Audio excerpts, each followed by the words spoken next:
Another gruesome discovery. 6 bodies found in St. Catherine in less than a week. Hi again and welcome. This is Links 007 TV News Report, and we'll be right back with the full details to come.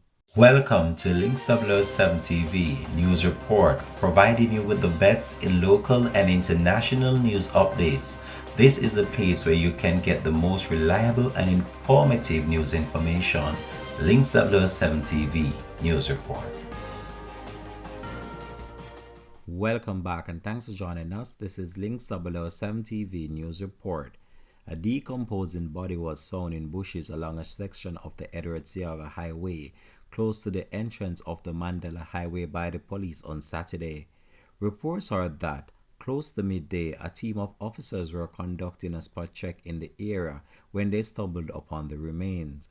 The gender of the individual has not yet been ascertained. The team of detectives are still investigating the matter, and the cause of death of the victim has still not been established.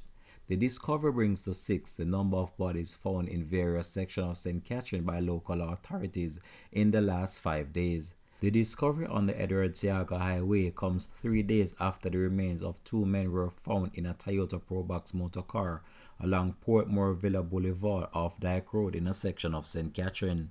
There was no indication from the police about the links between the bodies found in the vicinity of the Mandela Highway on Saturday and those found on Dyke Road a few days before. The police said that in the incident on Wednesday, it is believed that the men were killed elsewhere and taken to the mentioned community. In another case, the bodies of 2 unidentified men were found on a dirt track off Innswood Road in another area of St. Catherine on Tuesday morning. The bodies had what appeared to be several bullet wounds, and spent shells were also found at the scene. On Friday, the body of another man was found at a car wash on Johns Road, and residents summoned the police, and the victim was found with multiple gunshot wounds as well.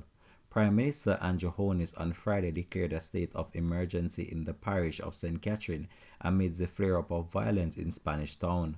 On Tuesday, in a separate incident, 3 people were shot and several others wounded related to incident in Spanish Town, St. Catherine. Days before, a gang-affiliated shooting also claimed the lives of 4 people in Spanish Town, St. Catherine. In making the state of public emergency declaration on Friday, Prime Minister Andrew Holness said that the terrorism being experienced in some communities in Spanish Town is as a result of the organized criminal activities of gangs. Links 007 TV will continue to track this story and provide you with more information to come on this. Thanks for watching.